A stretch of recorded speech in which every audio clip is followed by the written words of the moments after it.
From the Oregon State University's Extension Service, you are listening to In the Woods with the Forestry and Natural Resources Program. This podcast aims to share the voices of researchers, land managers, and members of the public interested in telling the story of how woodlands provide more than just trees. They provide interconnectedness that is essential to your daily life. Stick around to discover a new topic related to forests on each episode. And we are rolling. All right, well, welcome back to the In the Woods podcast presented by the Forestry and Natural Resources Extension Program at Oregon State University. I'm Scott Leavengood, Extension Specialist in Wood Products at OSU, and I'm the host for today's episode on a truly tasty topic, maple syrup. I am joined today by a couple of experts on that subject, Eric Jones and Eliza Nelson. And without stealing any of your thunder, I'll allow you both to introduce yourselves. So, Eric, please introduce yourself and tell our audience a bit about what you do. Hi, Scott. Thanks for having me. I'm an anthropologist by training, and I work in the College of Forestry at OSU.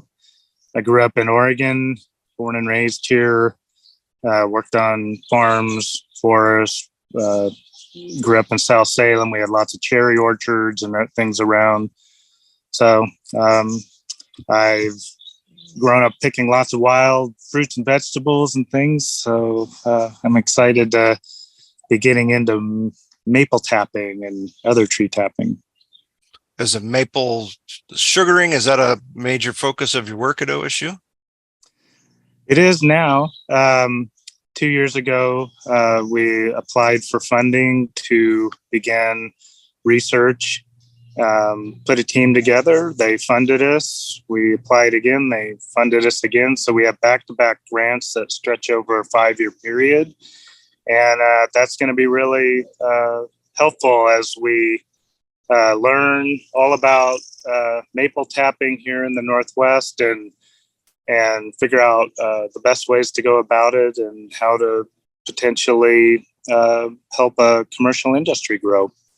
Fantastic. All right. And I neglected to mention when I called on you first there that you're out in the field now. So if our audience hears any background noise, you understand why that is. He's actually at Morning Mist Farm out near Sherwood.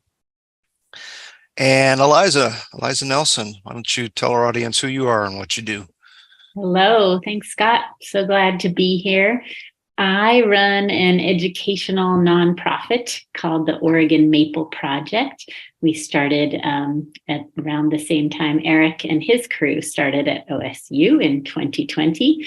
And we make big leaf maple syrup with students and community members and host visitors for workshops, field trips, and work parties at our sugar shack in Colton.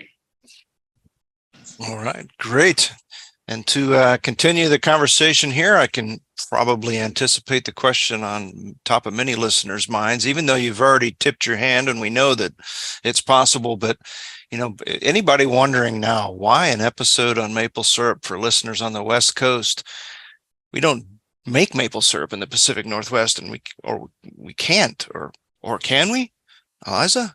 We can. The question you get often, I'm guessing. Yeah. It is. And that is something that I was delighted to discover since I'm originally from New England and fell in love with the process of making maple syrup in Vermont. And in the Pacific Northwest, we tap the abundant big leaf maple tree and have the pleasure of tromping around in our wet green winter woods. Anything to add to that, Eric? Do you get that question often too? Yeah, I think it's because it's not common here. I think there's probably going way back, probably millennia, maybe with the Native American Indian tribes in the region. We don't know. We haven't heard stories yet. We're certainly interested in learning about that history if it emerges. But I imagine as settlers came to the Northwest from New England and Canada and even earlier, the first fur trappers, that they saw maples and probably realized you could tap them and tried, and a few probably got some sap and boiled it down and boiled and boiled and boiled. And there's not as much sugar in our maple trees, but you can get syrup at the end if you're patient. But it's because of that low sugar content, I think, that there hasn't been the same sort of long, cultural growth, hobbyists and commercial industry as there is in the Northeast. Okay. So you've already touched on a little bit. The next thing I was going to ask you was about the concentration or yield differences. So quite a bit lower concentration of sugar, so we get lower yield per tree, that sounds like. But how does the taste compare to the syrup from New England and Eastern Canada? Let me address the sugar content a little bit and turn it over to Eliza for taste. So we have about 1 to 1.5% sugar. We call it bricks. And in sugar maples, it's 2 to 3.5. So, roughly half or a little less than half the sugar content.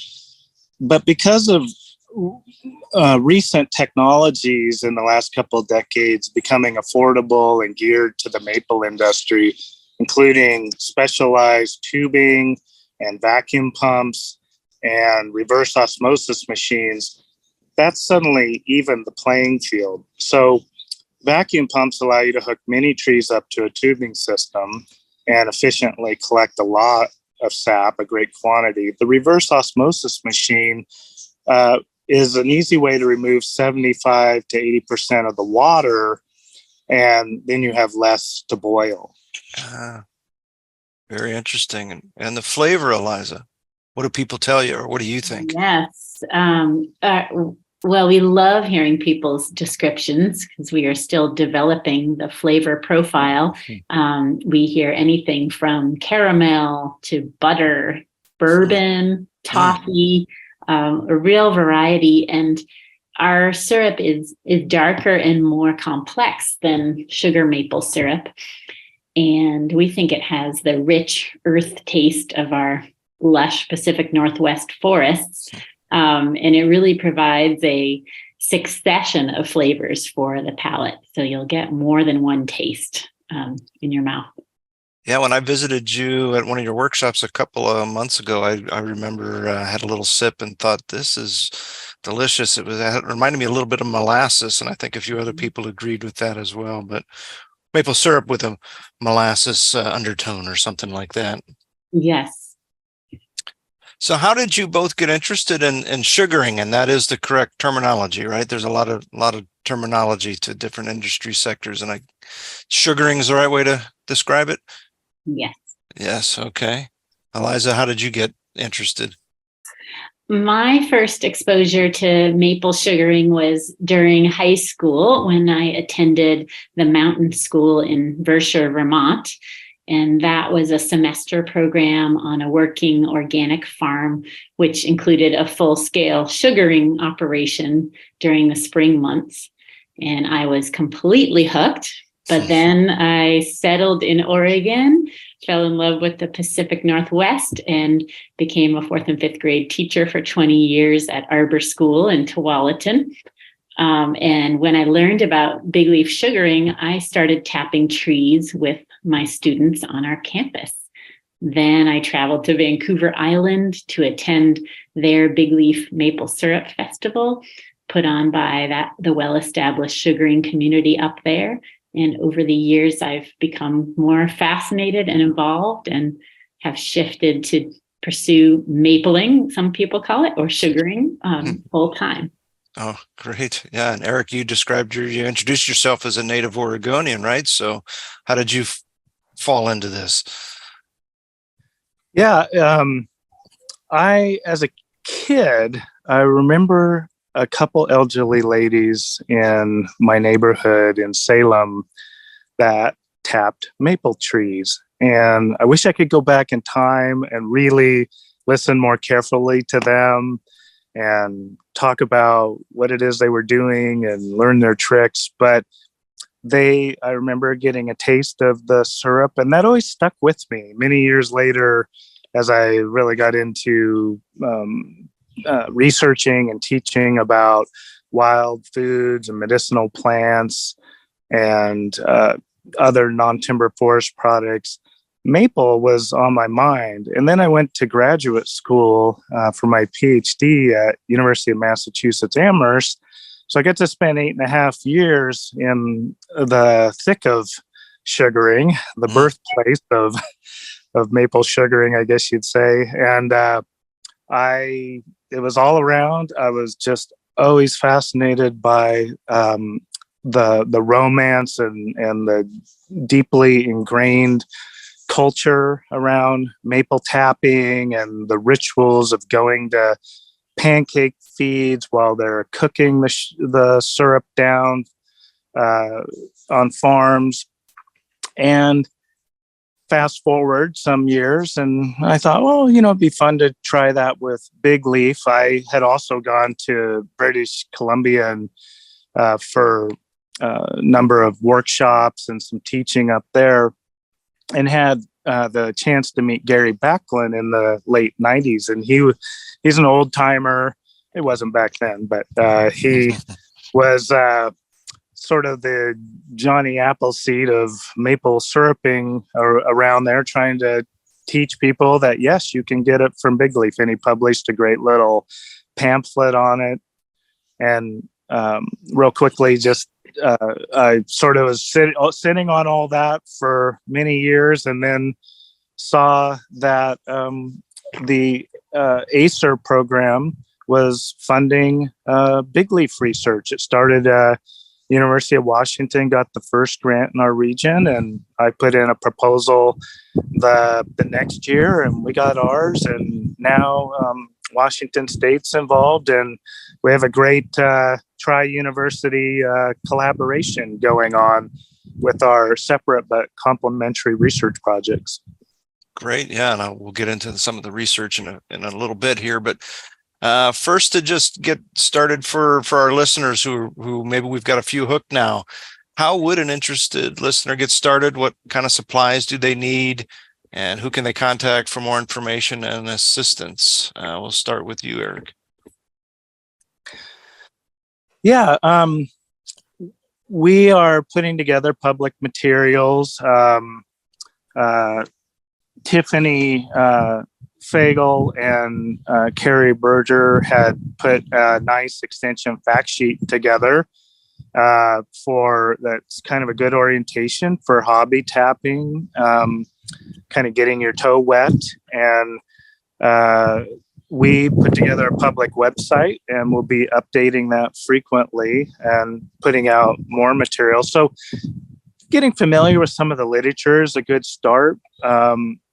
If you have a chance to attend one of Oregon Maple Project's events, that's a really good thing to do. We're also, Oregon State, having a number of events around. We're going to be doing more now that COVID has freed us to get out there and interface with the public. So keep an eye out on our website and other places to learn how you can learn about maple tapping and learn what the different supplies you need depending on what it is you want to do. If you just want to do a few trees, there's some nice simple kits you can get from the East Coast, like Bascom, Maple Products, CDL, Ross Sugar Bush, Smoky Maple. These are all on our website, but there's some of the companies that put together simple little hobby kits so people can get started without investing a lot of money. And if you're lucky enough to run into us, we might have some extra buckets and bags and different things we've tried that we have surplus for, and we're always happy to give out any extra things that we might have, so you can contact me. Great. Okay. Well, we'll be sure on the In the Woods podcast website to provide links to some of those resources that you just described there. How about you, Eliza? What would you advise an interested listener about getting started? What I love about sugaring is how simple and elemental it really is. We can get really fancy, or we look at it. All we need to do is drill a hole in a maple at the right time of year, collect its sap, and boil it to concentrate the tree's natural sugars. So anyone can go mapling with a drill and a bit, spout or a spile, as we call it, a recycled collection jug, which could just be a milk or water jug, a stove, and a pot. So it's very accessible, and that's something we want people to know, that it's really worth a try. And you can expand into all kinds of efficient, fancy, updated methods, but there's a lot to be said for just the simplicity of interacting with the trees. Yeah, great. And you just started a bit there talking about the process, so I'll let you continue here. How to tap? You drill a hole in the tree, you put a spile in there or a tap, and when should you do that? And what are characteristics of a tree that make it a good candidate, like size, age, location, those sorts of things, Eliza? Yeah. Well, our season for big leaf sugaring is quite long, starting in late November and running until March. We typically wait until the trees lose their leaves to begin tapping, and we remove the taps when the trees begin budding in the spring.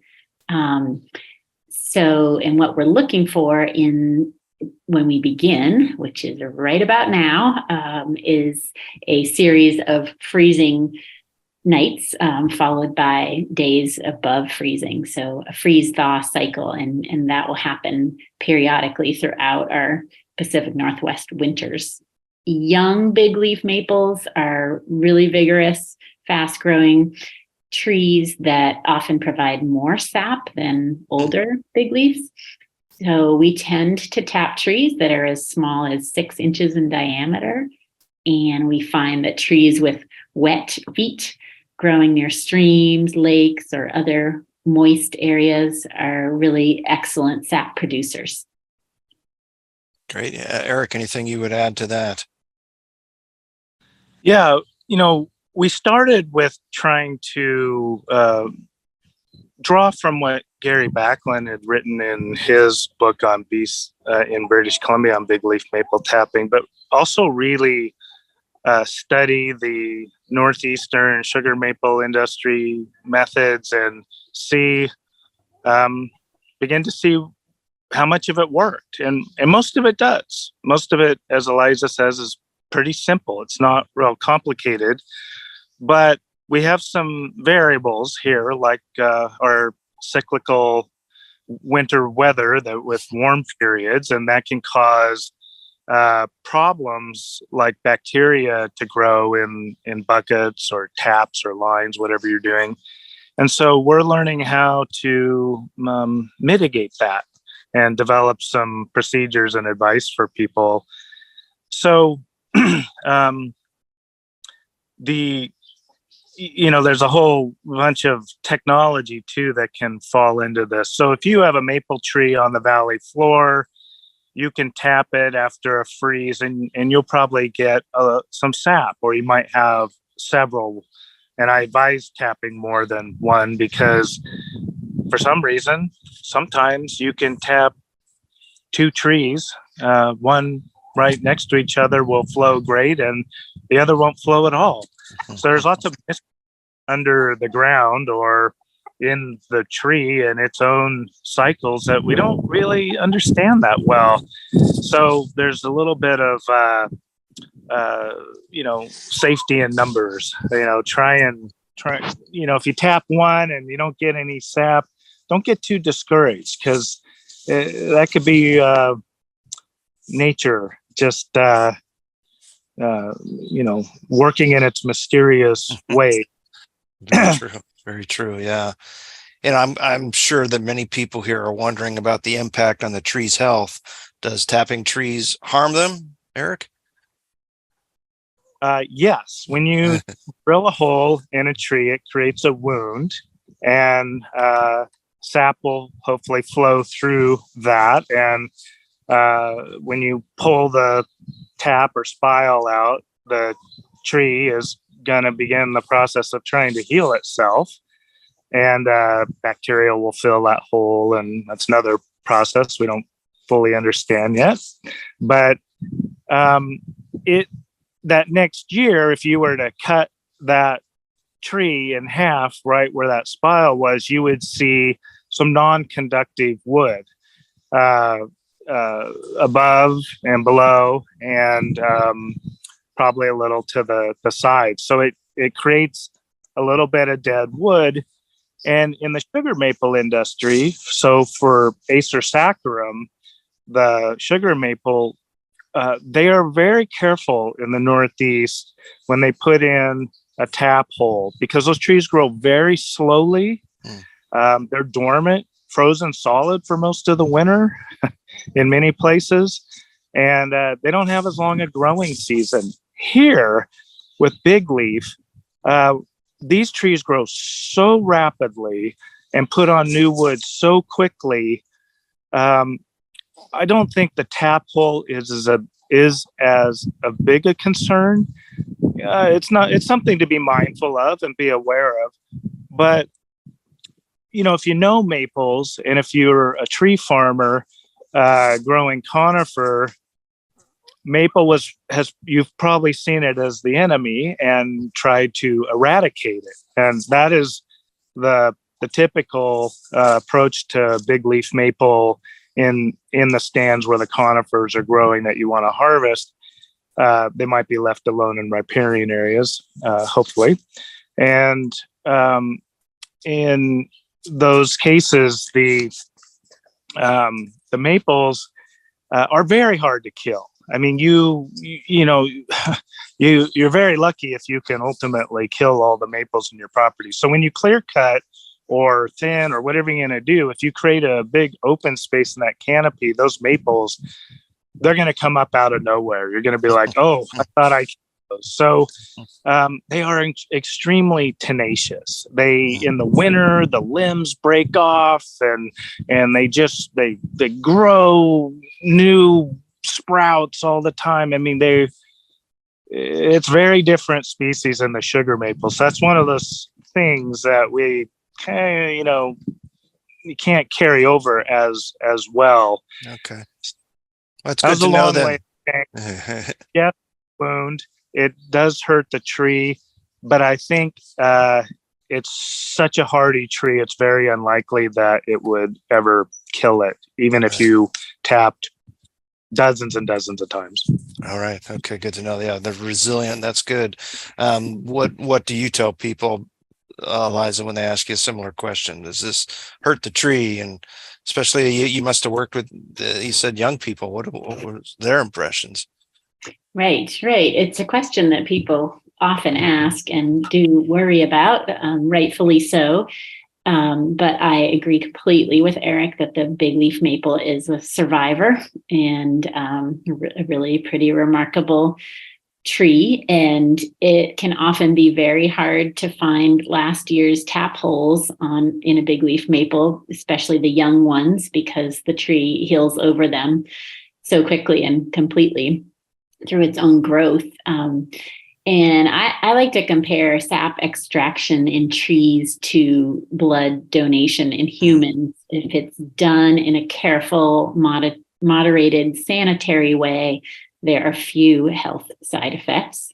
But we are keeping an eye on, especially on the climate stresses that are being experienced by the big leaf maple, along with all other trees in our Northwest forest. And we're making a practice for sure of tapping only the healthiest looking trees. For example, avoiding trees that had powdery mildew on their leaves this summer and leaving them be for now. Good. Yeah. So what are some of the pitfalls people should look out for? What can go wrong, Eliza? I would say one thing we've learned is that we can move our taps. So if we put taps in early December and a month later, we have some good weather conditions, but we're not getting any more sap, we find that if we just move them and drill a new tap hole in the same tree, we'll put in a new clean spile, that will start getting production again. So the big leaf maples, because our season is so long and because big leaf maples are so vigorous, the trees start to heal over the spiles within a month to 6 weeks, which then slows the flow of sap. So it can be a pitfall to think, oh, okay, the season is done. But what we've really learned is that we can start again mid-season. Interesting. How about you, Eric? What kind of pitfalls do you see? Yeah, the thing I preach the most to people I'm teaching how to do setups and tap is to practice hygiene.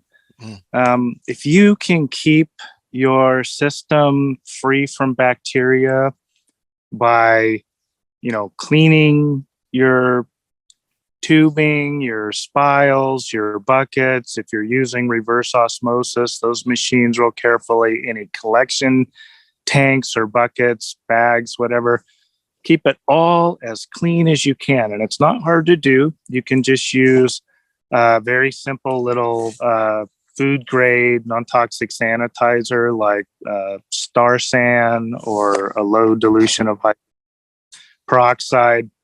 So otherwise, once the bacteria, the yeasts take off and start feeding, your sap goes sour. It's unlikely that there's going to be dangerous pathogens in it. We are doing food safety research and testing this year, especially really trying to work with Oregon Department of Ag to create some nice simple procedures so as people scale up to commercial, they're ready. But nonetheless, having good hygiene will help keep good tasty sap, because when your sap goes bad, you might be able to still boil it and make it into something that would make a good beer, but it's probably not going to make very tasty syrup. Okay. Interesting. Now, I've focused here on maple because that's the species we're all familiar with, but are other species being explored as sources of syrup? Let's start with you again, Eric. What other species are being looked at? Yeah, we get asked that a lot, and we are definitely starting to look at English walnut, because there's a lot of walnut orchards that are kind of being taken out of production, and so there's an opportunity there maybe to tap them. Walnut makes a delicious sweet syrup like maple syrup, but different. It's stronger. Chefs seem to really like it for sauces and rubs and so on. Butternut, lots of other beech, those kinds of trees can all be tapped. Birch, some of those we don't have native here, or not very much of. So it's really big leaf, and then probably walnut orchards are our main focus. And we are going to start looking at alder. Alder doesn't necessarily have a sap flow the same way, but we think maybe with some vacuum systems that we might be able to do alder. And we've heard that it's good and tasty. So, but we'll see. I'm not putting that out there for people to go tap it and try it, because I don't really know yet, but we are researching those things. Great. All right. Anything you would add to that list, Eliza? That's a pretty complete list. And I would just say that there is lots of interest throughout the country in alternative tree syrups. One of our maple colleagues, Mike Farrell in New York, has an entire business on a whole range of tree syrups. Very interesting. All right. And I'll fill in the blanks for some of since despite being a podcast for you all, this is a video feed. I'm seeing the rain coming down on Eric pretty good now. So if you're hearing some wind, and the weather's changed dramatically since we started talking a few minutes ago here. So, so what sort of research? What's that? Well, I said the chickens all ran inside. I went up. Okay. Okay. So you've touched on some things around bacteria and other species. What other sorts of research are happening around the topic, Eliza? One really accessible piece of research that I've been following and recommending people get involved with is at Washington State University Extension. Patrick Schultz has a citizen science survey, which anyone who's tapping just a couple of trees can do and fill out, and we'll be learning more about the behavior of maples throughout the sugaring season this year. Great. Eric, do you have grad students working on this subject? You can just talk about one of their projects, for example. Yeah. John Chev is a graduate student, and he's doing a sort of a systems analysis, interdisciplinary systems analysis of how big leaf fits into different kinds of farm forest economy. He's still in the process of designing all the research questions, so looking forward to seeing where that goes. Melanie Duvall is marrying art and science and doing some real interesting things around how do we use art and science to reach different audiences, to teach them about big leaf and opportunities with big leaf maple tapping. So that's really fun. And then our team we have a number of research questions we're working on, in addition to just learning about how big leaf can be tapped on different kinds of landscapes, different elevations, different systems, from places that are vineyards or orchards or conifer farms and so on. So all that's really great. We are starting to get into the soil science. We want to look at what is the relationship between the soil and the flavor in the sap and in products. There's a lot of mystery there, so it's really fun to be getting into that.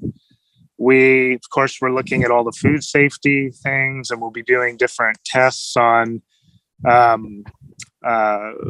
only the bacteria and so on, but we're going to be testing like UV light systems for non-thermal pasteurization of sap as a potential for maple water, different things like that. So lots and lots and lots of fun things. I should say Barb, our ecophysiologist on the team, is doing some really fun experiments with looking at sap flow in the tree. You're going to be doing that year round because it varies a lot. We just really want to dial in to what's happening around those tap holes. So, yeah. Great. All right. Yeah, lots of, like you said, art and science going on there. So before we wrap up this episode, I have a few more questions for you in what we call the lightning round.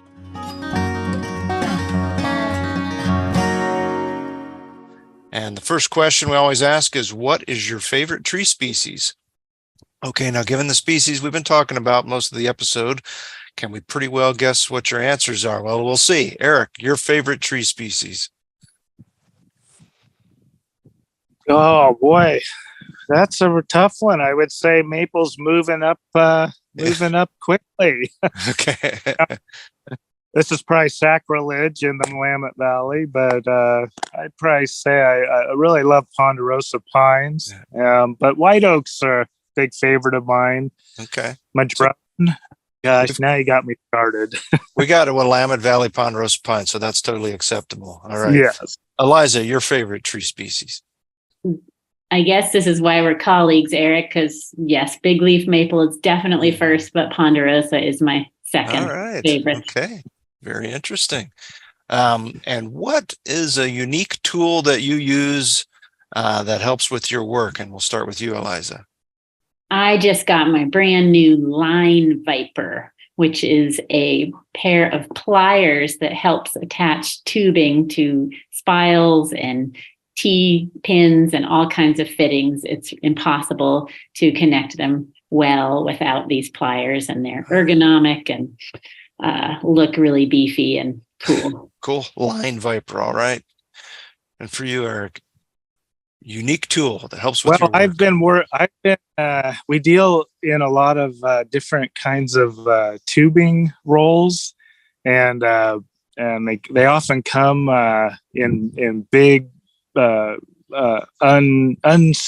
a spool, just big round bunches of tubing, and we have to figure out how to unwind those without creating a rat's nest. So I've been making all these different spoolers to see what works, but I just got a really cool metal one. It's a hanging basket. I got it from Canada. Pruno is the company, and I'm really excited about it because it's super simple, and I think it's going to save us a lot of headaches. Okay. Lastly, what other resources can you share related to CERT production for a listener that would like to dive deeper into the subject? And I guess that's going to be whatever we haven't already covered above. Can you think of anything that you'd like to dive? If somebody wants to dive deep, maybe some books or something, Eric. The North American maple sugar manual. Did I get that right, Eliza? Yes. I think that's right. 3rd edition, brand new thing, just came out. You can download it for free. You can probably find it at the Vermont Proctor Maple website. That's a great kind of book to give you a real great reference manual to refer to it. And it's geared to all different levels, from beginners to end. Mike Farrell, another Northeasterner, and one that Eliza mentioned earlier, he has a book called The Sugar Maker's Companion. Another kind of great reference book. It also has a lot of fun history in it. That's sugar maple. So our books and texts for the big leaf industry, we've got a lot more coming, in addition to Gary Backlund's pamphlet, which, even though some of the concepts he wrote about are starting to age a little bit, we're finding out new things. It's still a very good, readable, fun book. He put a lot of effort into it, and it's a great place to start. You can get it for like $15 off Amazon. Great. We'll make sure to provide all that on the website for people. Eliza, you get to have the final word here. What other resources? Well, as a teacher who loves poetry and nature, I always recommend Robin Wall Kimmerer's Braiding Sweetgrass. She has a beautiful chapter on maple sugaring and does a better job than anyone at portraying the deeper meaning of the mapling endeavor. Wow, very interesting. Okay, great. Eric, Eliza, I want to thank you both very much for sharing your knowledge and experience today. You have me, and I'm sure many of our listeners thinking about having some pancakes or waffles right now. And all kidding aside, I'm glad we had this opportunity to learn about this exciting new area of interest in the Northwest. I'll allow you both to have a parting farewell. Eliza? Thanks so much, Scott. It's been really fun, and I look forward to spending time with my fellow Oregonians out in the winter woods. Great. Eric, stay dry out there. Thank you, Scott. Eliza, as always, this is great. We're just at the beginning of something that I think is going to have a big future in Oregon and the Pacific Northwest in general. So come on and get out there in the woods and tap some trees with us. In the woods. Nicely done. All right. Well, this concludes another episode of OSU Forestry and Natural Resource Extension's In the Woods podcast series. Thanks for listening, and don't forget to subscribe. Bye, everyone. Thank you so much for listening. Show notes with links mentioned on each episode are available on our website, inthewoodspodcast.com. We would love to hear from you. Visit the Tell Us What You Think tab on our website to leave us a comment, suggest a guest or topic, or ask a question that can be featured in a future episode. And also, give us your feedback by filling out our survey. In the Woods was created by Lauren Grand, Jacob Putney, Carrie Berger, Jason O'Brien, and Stephen Fitzgerald, who are all members of the Oregon State University Forestry and Natural Resources Extension Team. Episodes are edited and produced by Kellen Soriano. Music for In the Woods was composed by Jeffrey Hino, and graphic design was created by Christina Freehoff. We hope you enjoyed the episode, and we can't wait to talk to you again next month. Until then, what's in your woods?